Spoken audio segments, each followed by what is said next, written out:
It's no secret that power creep is real in Magic the Gathering, but what about toughness creep? If you've played Magic for more than a couple years, you've probably noticed that cards have generally gotten better. Just ask anybody who plays Modern Horizons Block Constructed, sometimes shortened to Modern, and they will tell you that cards not printed in the last 6 years are seldom playable. But how much stronger have cards gotten since the release of Alpha in 1993? Well, I can't fully answer that, but I can provide some insight into how the stats of creatures have gotten better. Today we'll be looking into how much power and toughness one mana can buy on average over the history of Magic the Gathering. To start, we need to understand what we're looking at. Every creature in Magic has 3 relevant data points: its mana value, the total amount of mana required to cast the creature. For Colossal Dreadmaw, it's 6 because it requires 4 mana of any type and 2 green mana. Its power, the amount of damage it will do in combat, and its toughness, the amount of damage the creature can take in one turn before it dies. For Colossal Dreadmaw, those are both 6. What I've done is take the power and toughness of all creatures in a set and divide each by the total mana value of those creatures to find the power efficiency and toughness efficiency, respectively. Then I did that for each release in Magic's history and graphed the results. Before we look at those graphs, however, decisions have to be made. There are a lot of creatures in Magic the Gathering, 16,691 according to Scryfall, and you can see nearly every creature in this graph. On the y-axis are the power of the creatures and their toughness on the x-axis. The number in each cell is the total number of unique creatures printed with that stat line. The creatures that are not present are cards who are not creatures on the front side and/or have variable powers or toughnesses like Tarmogoyf, or are from unsets and universes within. One important caveat of this analysis is that the combat stats as written on the card are not always representative of the effective combat stats the creatures have, as illustrated by the 246 creatures that, at face value, just die immediately when they enter the battlefield. This of course is not the case. All these creatures have abilities that allow them to come in with stat modifying +1/+1 counters that give them the toughness they need to survive, or to become copies of other creatures and thus gaining that creature's stats. Well, not all of them. Parsing all Magic cards to perfectly understand their effective power and toughness is sadly not possible for me, and probably not possible in general. Plenty of cards create creature tokens, put counters on themselves, or give static stat buffs to other creatures. Some even do multiple of these. For Tristani Discordant specifically, the creature has 1 power and 4 toughness, but makes 2/1/1 tokens. Is she therefore a 3/6? But she buffs those tokens to 2/2, making a total 5 power and 8 toughness. Is that her effective power? But she's a 5-drop. It's very likely other creatures are going to be in play when she enters. So what is her effective power and toughness then? I frankly don't know, and I hope this example illustrates why fully understanding the effective power and toughness of every creature is so challenging. To make the analysis possible, I chose to ignore any and all effects on cards. Therefore, I'm only considering what is printed on the stat line. If the creature has an asterisk in the stat line, like Tarmogoyf, I'm treating the asterisk as though it doesn't exist. This approach leaves a lot of creatures without power and toughness, which isn't valid. If they had a blank power or toughness without the asterisk, they were removed.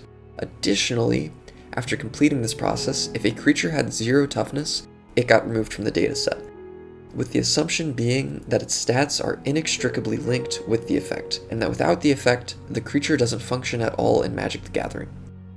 Finally, to be a creature, the front must have creature on its type line. This means that cards that become creatures at some point are excluded, most notably vehicles, as well as cards that are creatures on the back, with the exception of meld cards. The backside of meld cards is considered a separate card with a mana value equal to the sum of the mana values of the cards that melded into it. Now, unfortunately, removing creatures from consideration and ignoring effects is going to affect the accuracy of the analysis, but the hope is that this is at least partially offset by cards that are better as vanilla creatures, such as Phyrexian Dreadnought and Death's Shadow. Now that we've determined what creatures are being included and how they are being handled, we can start analyzing how they've changed over time. There are 2 different ways to view time in Magic the Gathering. The first is chronologically by the date the sets were released. The second is the order of set releases, so alpha is 0, beta is 1, and so on and so forth, with each set's number being 1 higher than the set released before it. We'll look at both, but let's start with chronological time. Every little bump is an individual release of cards. This gives a perfect view of power and toughness creep over... oh. That's not good. The somewhat recent change in releases in Magic, specifically with small batch releases like Secret Lairs, causes this naive approach to have a lot of variance. Like when they released a Secret Lair that only included one creature, Death's Shadow, a 13/13 for 1 mana. This graph may not be helpful for looking at power creep, but it does illustrate the increased release velocity in recent years. There are a lot more bumps now than there used to be. To avoid issues with variance, to be considered, a release must meet the following requirements. It must have at least 50 creatures, the goal being to exclude small sets like Secret Lairs that could have high variance. It must contain new cards or change the legality of cards like how core sets brought old cards back into standard. This means that recent remastered sets like Dominaria Remastered are not included, but 5th edition is because it reintroduced old cards into standard. The goal here is to select for releases where most cards are ones that Wizards of the Coast deemed strong enough to be played at time of printing in some constructed format.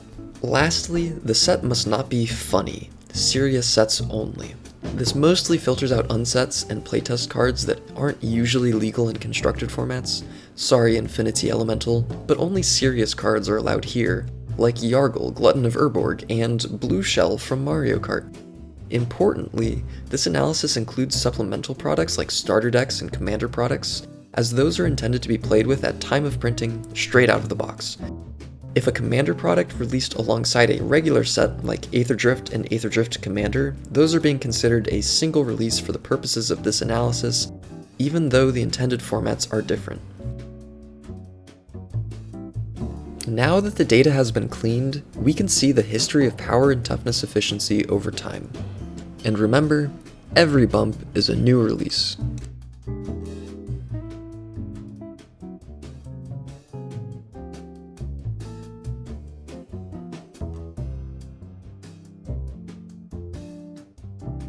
And the history of power and toughness efficiency by set.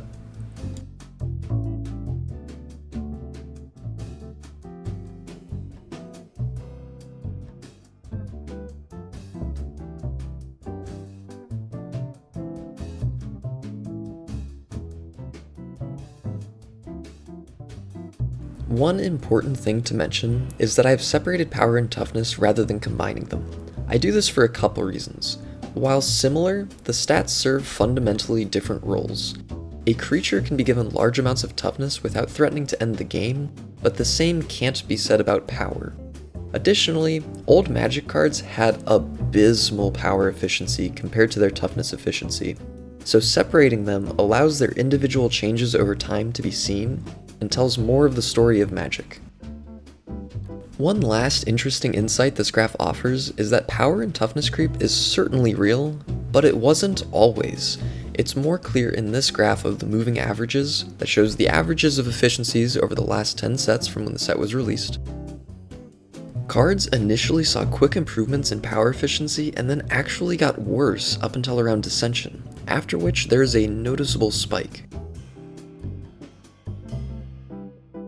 Now that you've seen the general trends, let's look at individual sets. The set to date with the most efficient creatures is Ikoria, Lair of Behemoths. I think this is an incredibly satisfying flavor win, as Ikoria was postured as the big creature set, and boy did it deliver. Other sets with highly efficient creatures include the recent Duskmourn set filled with monstrous monsters, and Aether Drift for some reason. It almost makes sense because vehicles can afford to be overstated because they are only conditionally creatures. However, because they are conditionally creatures, they don't have creature on the type line and have therefore not been included in my analysis. Apparently, drivers don't skip the gym. My favorite set in the top 10 though has to be Weatherlight.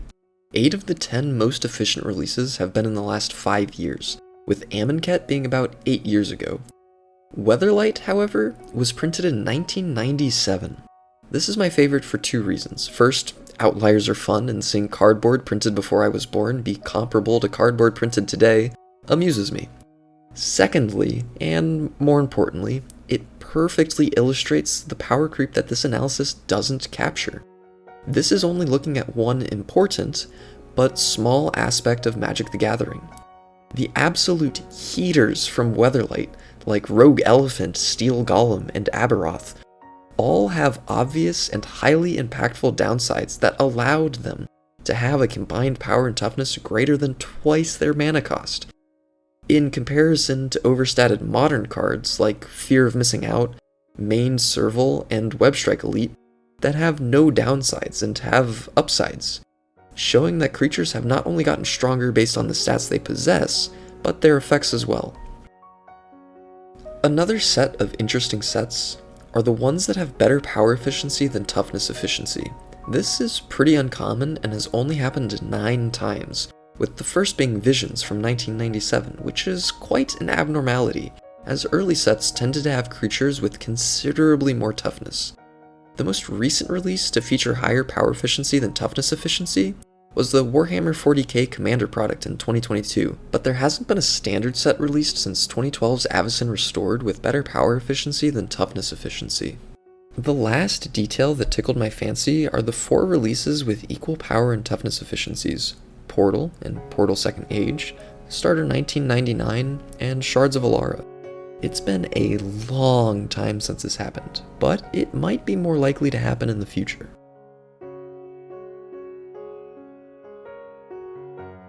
This exploration is cool, but so far it only lets us understand what has happened. Now, with the power of statistics, we can attempt to peer into the future. The easiest way to do this would be to find the line of best fit for the data and extrapolate from there. However, and I cannot stress this enough, that is dangerous. The model produced from linear regression is only valid when used on data within the bounds that it was trained for. And last I checked, the future hasn't happened, so we can't train the model on it. Secondly, it assumes that the explanatory variable, the variable that when it changes the power and toughness efficiency, sets in this case, are independent. For Magic sets, that isn't true for many reasons, with the most intuitive reason being that all sets exist in the context of the sets before them, and therefore are dependent on those sets. What we can do is use a time series analysis to attempt to forecast what the next few sets may look like. If you're not familiar with time series analysis, I'm not going to get into the weeds of it in this video, but for those of you who are familiar and those who want to learn, I've linked my analysis in the description. The important point is that I'm only considering sets that have been in standard according to the Magic Wiki article on standard sets, and assuming that standard sets effectively come out at fixed intervals, which isn't exactly true, but helps simplify the analysis considerably. This means the first set considered is Revised Edition, that's when standard became a format, and any predictions don't include Commander products or other supplemental sets. Now that that's clear, let's take a look at what the results show. Here are the last 6 sets, with the next 6 being predicted. We have toughness efficiency on the top and power efficiency on the bottom. The black line is the prediction, and the gray area is the range of values the model thinks will be right 95% of the time, also known as the 95% confidence interval, with the light blue line being what the model thinks the efficiencies are in sets that have already released. For an idea of how accurate the predictions are, I did back testing with forward validation, which involves training the model on only part of the released sets and comparing its predictions against the known values of the next 6 sets not included in the training data. Both the power and toughness models are on average about 5% off of the true values, and the worst tests were off by 7% for power efficiency and 11% for toughness efficiency. Now I know what some of you are thinking. That's really cool, and you are so right. And others of you are thinking, oh, I could have told you that. While the forecasts might not be completely satisfying due to the large 95% confidence intervals, they still give important insights. We can expect for sets to generally alternate between having slightly more efficient and slightly less efficient creatures, and that the difference between 2 upcoming sets probably won't be very large. I think the most important insight is that we really don't know what's going to happen. Like with any prediction of the future, there is a lot of uncertainty, and it's not impossible for a drastic change to occur in Magic. For those of you tired of the seemingly endless onslaught of drastic changes, this is probably not a welcomed possibility, but I think it keeps the future exciting. That's the end of the look into power creep through the lens of power and toughness exclusively. I want to briefly explore some other ways the power of magic cards has changed over time. We've looked at power of creatures in Magic, but what if we just looked at power in Magic? If we look at how many sets have printed the notoriously strong group of cards known as the Power 9, we can see we've actually been in a power trough for almost 30 years. Checkmate, power creep complainers. Those cards are strong, but they aren't the strongest card in Magic, the credit card. Data from Experian shows that credit limits have grown about 4.4% yearly over the last few years. So the strongest card in Magic grows exponentially stronger, while creatures are only getting linearly more efficient. Do with that information what you will. While this is a fun look into Magic, it's not perfect and could be improved. Given infinite time and resources, I would go into more depth about card effects that create a fixed number of tokens like Preening Champion, and enter with a static amount of counters like Creatures with Modular and Barkite Troll, and consider these when determining the power and toughness of a card. I suspect the general trend remains the same, though if there is a difference, it would probably be that modern cards are even stronger relative to older cards.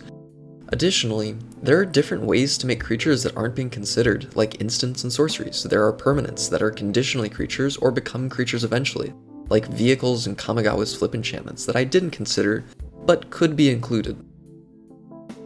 That concludes the exploration of power and toughness in Magic the Gathering. I'm looking to improve my analysis abilities and ability to convey technical information in an understandable way, so if you have any questions or constructive thoughts on my analysis or presentation, leave a comment. Also tell me what you'd like to know about Magic the Gathering, or even other games in the comments. If it interests me, I might just look into it. I'm planning on doing more videos, so if you made it this far, like and subscribe. And remember, the next time someone complains about power creep, tell them that toughness creep is nearly as bad.